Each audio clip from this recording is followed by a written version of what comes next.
Magandang araw mga lods. Ayan. Dito naman tayo para pag-aralan na naman natin yung bagong mutation. Yung follow mutation mga lods. Ano nga ba ang follow mutation mga idol?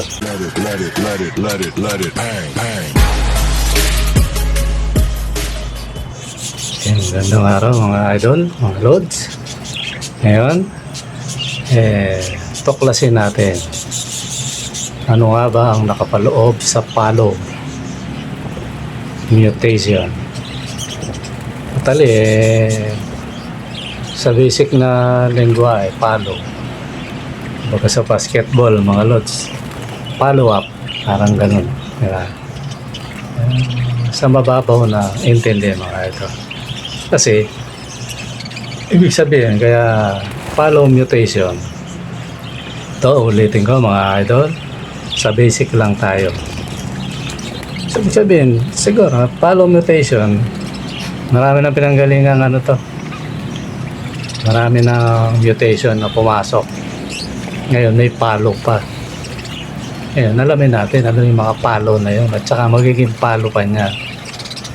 Mga lots na ibon na to. Kasi ito mga lods, ano siya, totally pag pinakita ko yung picture niya, nakita mo na to.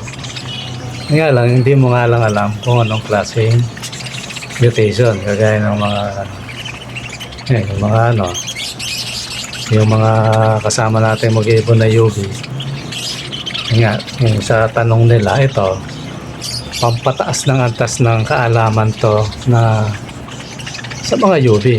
Pero sa mga veterans, ano na lang yan,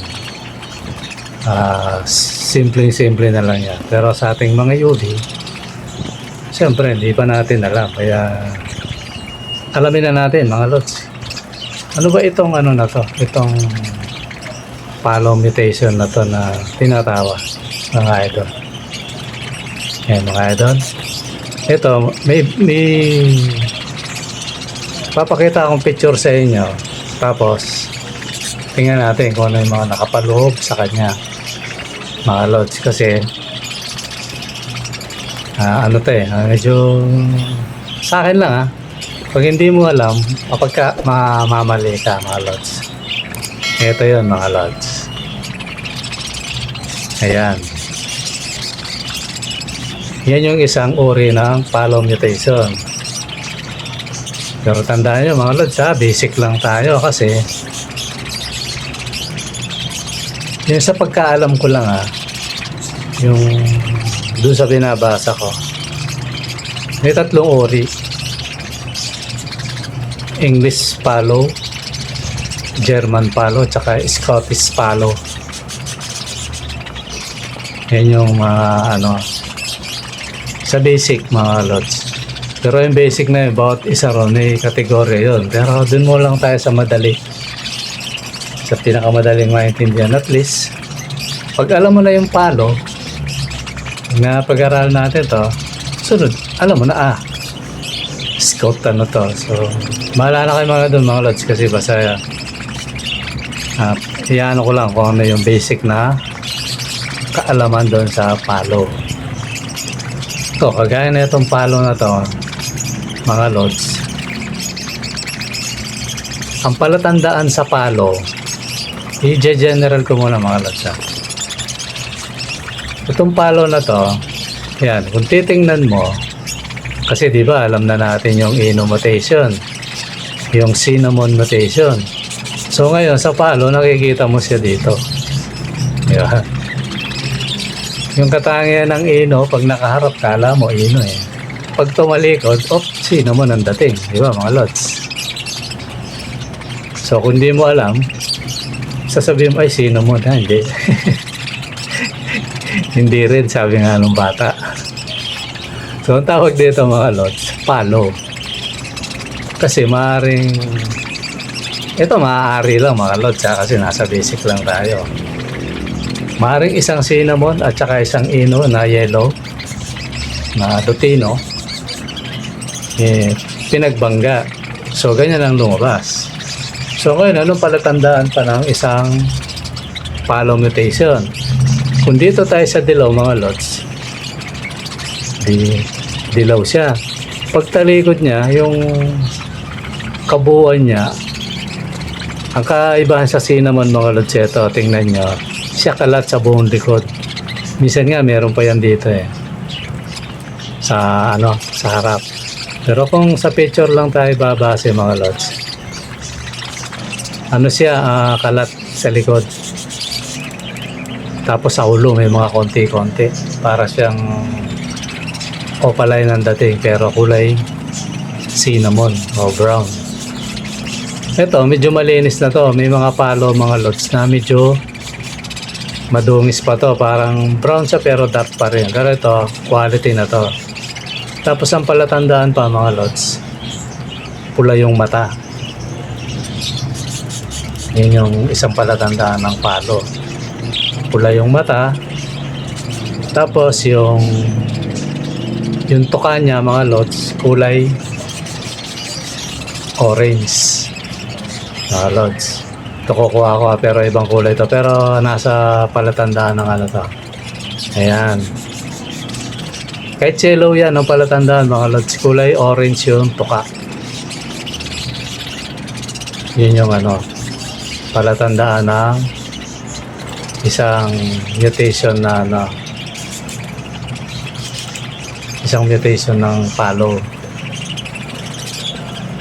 Kulay orange yung tuka, tapos pink din yung paa. Yan yung mga palatandaan niya. Tapos, mga lods, halimbawa kung ito yung picture, minsan yung eye-ring niya, mga lods, pag bata pa meron siyang ring. Yung eye-ring niya, yung sa loob, pero minsan wala. Depende yun sa mga lods. Basta sa basic lang depende lang sa kung anong bansa siya, German ba o Pero sa madaling maintindihan yung palo mutation, palatandaan niya, umpisan ko sa paa, kulay pink yung paa. Ngayon, ano man ang kulay niya, ito, mauwi ito ano man ang kulay niya, siya, bawa, maubis siya o dilaw, ano pa mga kulay niya, mga lods.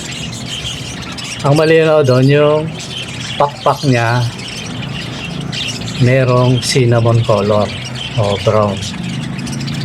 Yan yung isang palatandaan ng Tapos ang mata pula. Pero minsan dalang ko pag bata pa, o English budgie, English palo yata yun, pag tumanda lang tsaka lang pupula. Ayun. Tapos may isang kategorya pa, hindi ko lang alam kung pag-aralan na lang natin yan ulit. Likas naman sa pagkabata niya, ganun na. Pero ang malinaw doon, kulay pink yung paa, may pagkasi naman yung feather niya sa ibabaw, itong pakpak. Tapos pula yung mata, yung tuka orange. So yun ang palatandaan kung palo mutation ng alaga mo, idol. Diba? Parang kumbaga kung nag-aaral tayo tapos sinusundan yung mabuti to, madali mo lang masundan. Ngayon, at saka na natin puntahan yung yung mabigat-bigat nito. Kasi na yan, mga lods, bawat kasi may yan. Ito yun, babasa ako na isa. Ang pinakahalata o pinakakaiba, kumbaga, mga lods, yung sa cinnamon ay may ibig sabihin siya, yung palo na cinnamon na mutation. Ito, kasi may parang cinnamon ng dating niya Kapansin-pansin, pula yung mata nung yung nasa English palo ay isang malinaw na maliwanag na pula. Walang puting iris ring. Ayun, ito yun. Yung English English Palo. Hindi ako nagkakamali mga lods kasi ano eh. Binabasa ko lang naman to. Kasi sabi ko nga sa inyo, tayo alam lang natin na bawa. Pala yan, ganun. Sige naman yan. Pero, yung kalaliman nun mga lods, kagaya nito. 3 yung binabanggit, may German. May Californian similar nga to German eh. Tama. Marami to. At saka sa habang panahon mga lods, dadami to. Kasi nga, walang katapusang pagbangga yan. Kaya nga minsan, namamali na yung ano ng tao eh, na parakit ibabangga sa African lapdog, no? Masama yan mga lods. Huwag niyong gagawin yan. Magkakasala kayo kasi hindi tama yan. Labag sa Biblia yun mga lods. Kung parakit yung ano mo, alaga mo, pwede mong ibangga sa baji kasi magkamag-anak yan mga lods. Yun nga yung sabi nga sa inyo, susunod pag-aaralan natin pag natapos natin ito. Basta puro basic lang mga lods para hindi tayo inisente sa mga alaga natin. Pero inuulit ko mga lods, wag nyo kasi maaaring magbunga yan eh. Kasi nga ang tao, di ba, mga tawag ko doon, mga baliw na scientist yan eh, yung minsan baboy ihahalo yung niya sa tupa. Kaya ngayon makakita ka sa tupa na may itsurang baboy yung pinagmix nila. Kaya yung karne nun, hindi maintindihan kung baboy ba o tupa. Ganun din yung baka mga lods. Magtitingin kayo sa website. Ako mga lods, pinapauna ko na. Ito sa mga nanonood sa akin, mga nakasubaybay, hindi ko ina-advise yun mga idol. Ako, masama yan. Susumpahin tayo ng Diyos sa ganyan. Yung hindi mo dapat pagsamahin pinagsasama mo hindi tama yun. Di ba di ba minsan may nakikita tayo, halimbawa manok. Kung ano-anong klaseng manok, may bonsai, may bantam na kung ano-anong mga itsura ng manok, may mga giant. Okay lang yun basta manok. Ngayon, kung may lilikutin mo yun para mapalaki mo yung manok o mapaliit, may ginawa kang experiment, hindi ka gumamit ng ibang method ng ibang uri ng hayop, kaya okay siguro yun. Halimbawa tayo, ito trivia lang mga lods, parang dagdag kaalaman lang. Isa kasi pinapahintulot ng Diyos yan yung manok. Kasi di ba yung native 5 buwan.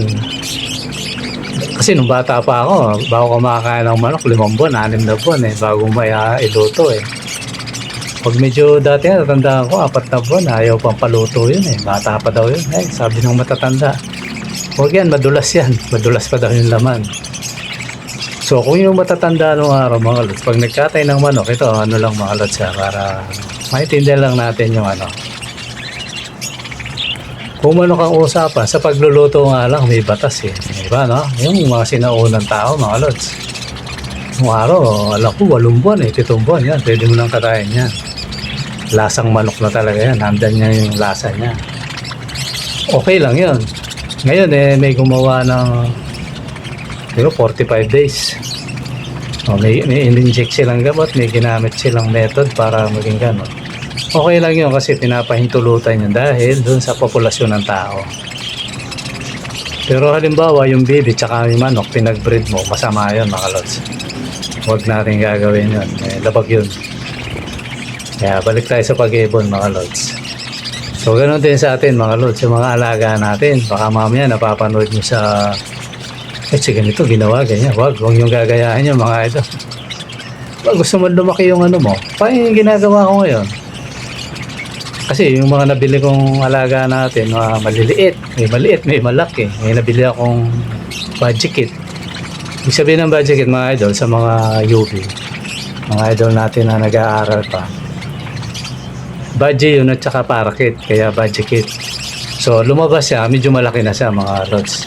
Kumbaga, kukuha ka ng budget, malaki yun At saka parakit, di maliit. Nasa gitna siya. Kumbaga nasa medium siya, small, medium, saka big, parang ganon. standard ng ng baji. So sa akin, nakabili ako ng gano'n na may lahi siyang baji, kumbaga baji kit. So ngayon, nung una, yung napares ko maliliit, kaya liliit. Ngayon nakikita ko iba malalaki. Ngayon, yun nga yung kinikwento ko sa inyo na nagpa-project ako. Gusto ko, although hindi naman lahat, meron lang mga ilan-ilan ako. Gusto ko lumaki yung size ng mga alaga natin para may bibili at least good size na quality na mga idol. Yun yung gusto kong ipontoron na Kaya kanya-kanyang project lang yan mga idol. Bawa ikaw gusto mo naman sa kulay ka, ikaw sa mata, yan, ito yun. Gusto mo makulay, kagaya nung hindi ko lang kung nag-comment o nakausap to na sana, sabi niya idol, sabi niya sa akin sana makapag-produce ako ng makulay daw kasi ang alam lang natin pula yung mata, yung yung white lutino, diba? Tsaka yellow lutino. Sabi niya yung makukulay na maraming kulay, tapos baka ito yun mga idol. Although hindi lahat yung yung kalat yung kulay. Ewan ko rin ako, di pa ako nakakita. Malay nyo magkaroon yan kasi naman yun lang rainbow mga lods dati parang hindi ka panipaniwala, tapos biglang meron. Pinapanood ko nga dati, sabi ko totoo kaya to? Tapos mga ilang panahon lang andyan na, totoo na siya. Kaya ng black badge pinag-aralan natin, di ba, yung black queens. Dati parang hindi totoo kasi iba ini-edit para lang may i-upload, ini-edit. Ito pero ngayon totoo pala talaga siya, di ba? Malay nyo sa mga alaga natin may lumabas na mga project, di ba? Pag nag-umpisa ka ng matutong mag-project makakagawa ka. Malay mo sinabi nung kalods natin na iba't ibang kulay daw yung parakit, tapos pula mata. May possible yun mga lods, possible yun kasi wala naman tigil yung pag-aaral ng mga tao. Ganun yan mga lods. Diba mga lods?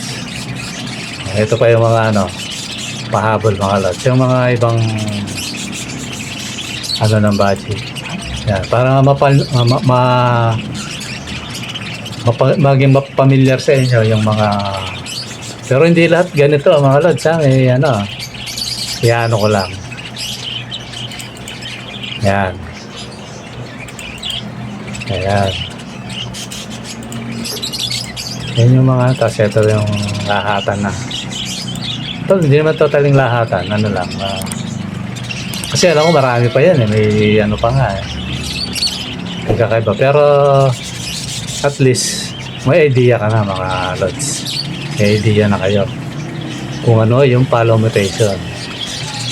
Kasi may possible na may lumabas na maraming kulay mga lods Malay mo galing sa green, pero alam ko meron mga lods, lalabas yan. Kaya yung sinasabi nung ka-idol natin, hindi malayo mangyari yan. Di abangan natin, malay mo sa atin biglang may lumabas na gano'n di ba? Yan lang mga lods.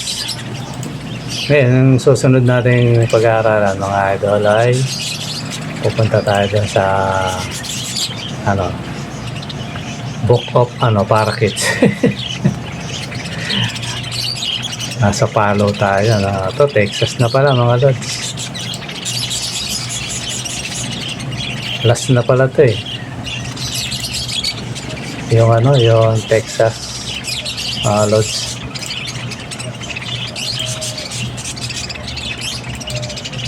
Di abangan natin kung yung Texas. Imagine mo bro, kung tawagin to ito yung susunod natin pag-aaralan mga lods kung tawagin to TCB. Yung TCB? Di tsaka na natin mga lods, baka mapanis yung natin, yung pinag-aaralan natin, gulo. Ganda yung lang, basic lang muna tayo mga lods. Paano mga lods, hanggang dito muna. Maraming salamat sa panonood. Bye-bye.